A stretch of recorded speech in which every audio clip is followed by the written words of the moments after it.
بسم الله الرحمن الرحيم.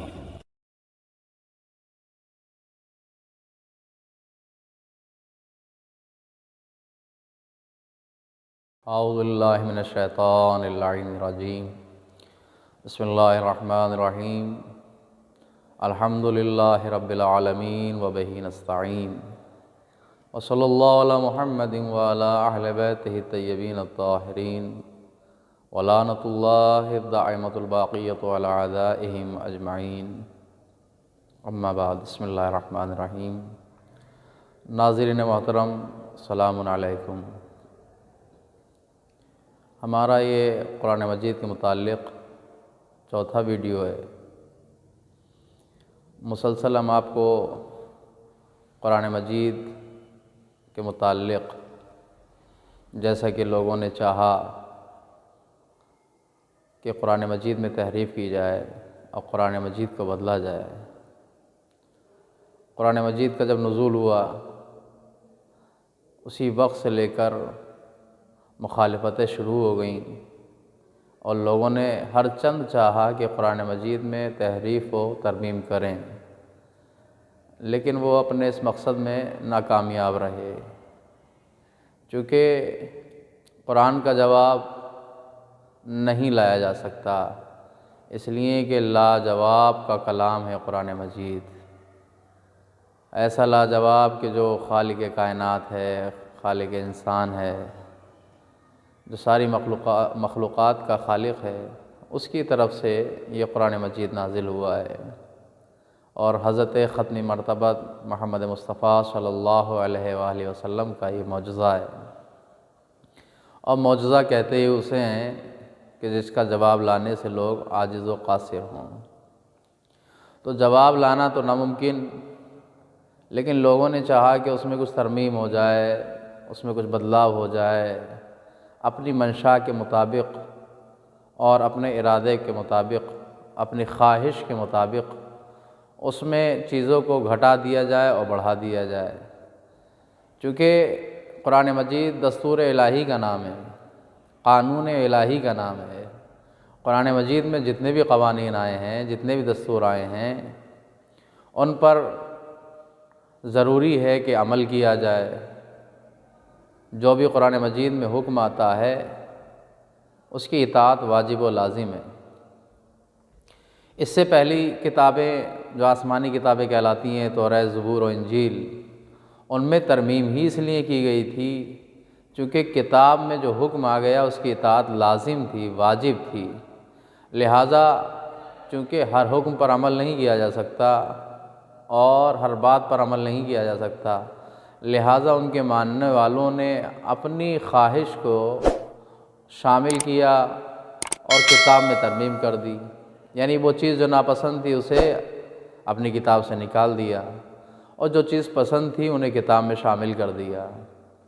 آپ دیکھیں واقعہ کربلا جو وقوع پذیر ہوا اس کی وجہ ہی یہ تھی کیونکہ شریعت میں ترمیم کی جا رہی تھی، شریعت کو بدلا جا رہا تھا، حلال کو حرام سے اور حرام کو حلال سے. تو چونکہ قرآن مجید قانون شریعت بیان کرتا ہے اور قیامت تک کے لیے اس کا قانون ہے، اس میں کوئی ترمیم ہونے والی نہیں ہے. چونکہ یہ معجزہ ہے قرآن مجید رسول خدا کا. پچھلی کتابیں آسمانی کتابیں تھیں، الہی کلام تھا، لیکن وہ نبیوں کا معجزہ نہیں تھا. اور قرآن مجید چونکہ ہمارے نبی کا معجزہ ہے اس لیے اس میں ترمیم نہیں ہو سکتی، اس میں کسی طرح کا کوئی بدلاؤ نہیں ہو سکتا. زمانۂ رسالت میں بھی کچھ لوگ رسول اللہ کے پاس آئے اور آنے کے بعد انہوں نے کہا اے نبی خدا ایتے بقرآن الغیر ھذا وبدل ہو. یہ قرآن مجید کی آیت ہے، آپ اس کا مطالعہ کریں. ایتے بقرآن غیر ھذا وبدل ہو، آپ اس قرآن کے علاوہ کوئی اور دوسری کتاب ہمیں لا کر دے دیں جس پر ہم عمل کر لیں. اور بدل ہو، یا ہماری منشا کے مطابق اور ہماری چاہ کے مطابق اس میں تبدیلی کر دیں، اس میں ترمیم کر دیں. تو اللہ کی طرف سے آیت نازل ہوئی قل ما یکون لی ان ابدلہ من تلقاء نفسی.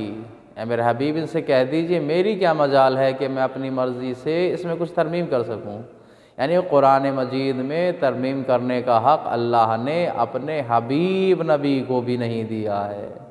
جسے طٰہٰ اور مزمل کہہ کر پکارا ہے، انہیں بھی اللہ نے حق نہیں دیا کہ وہ قرآن مجید میں کچھ ترمیم کر سکیں۔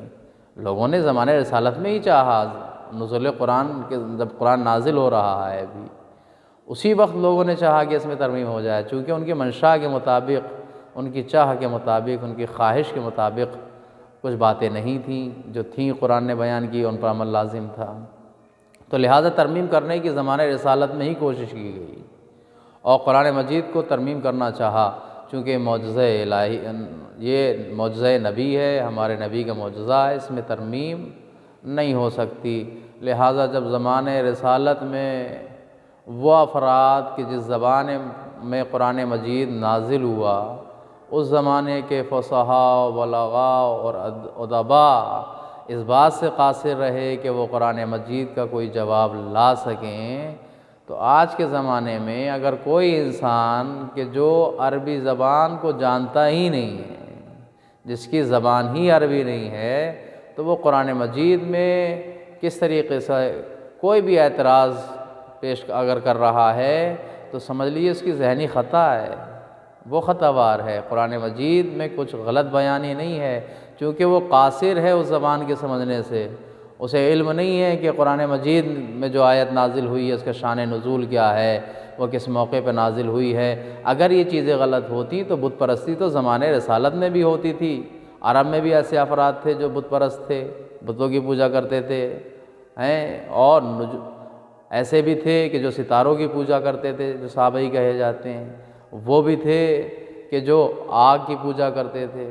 تو ہر مذہب کے لوگ موجود تھے، یہود و نصارہ بھی موجود تھے، ان کے علماء بھی موجود تھے، لیکن انہوں نے کبھی اس طرح کا کوئی اعتراض اسلام پر نہیں کیا، جو اس بات کی دلیل ہے کہ اگر آج وسیم رضوی جیسا آدمی کوئی اس طرح کا اعتراض کر رہا ہے تو سمجھ لیجئے وہ کسی نہ کسی راز کے تحت، اس کا کوئی اپنا راز ہے جسے چھپانے کے لیے اس نے اس طرح کی باتیں کی ہیں۔ اور آخر میں بس یہ میں کہنا چاہوں گا کہ قرآن مجید الہی کلام ہے، اس میں کسی طرح کی کوئی ترمیم نہیں ہو سکتی، انسان کتنی ہی کوشش کر لے نہ تو اس کا جواب لا سکتا ہے اور نہ اس میں کسی طرح کی کوئی ترمیم کر سکتا ہے، چونکہ یہ ہمارے نبی کا معجزہ ہے۔ والسلام علیکم ورحمۃ اللہ وبرکاتہ۔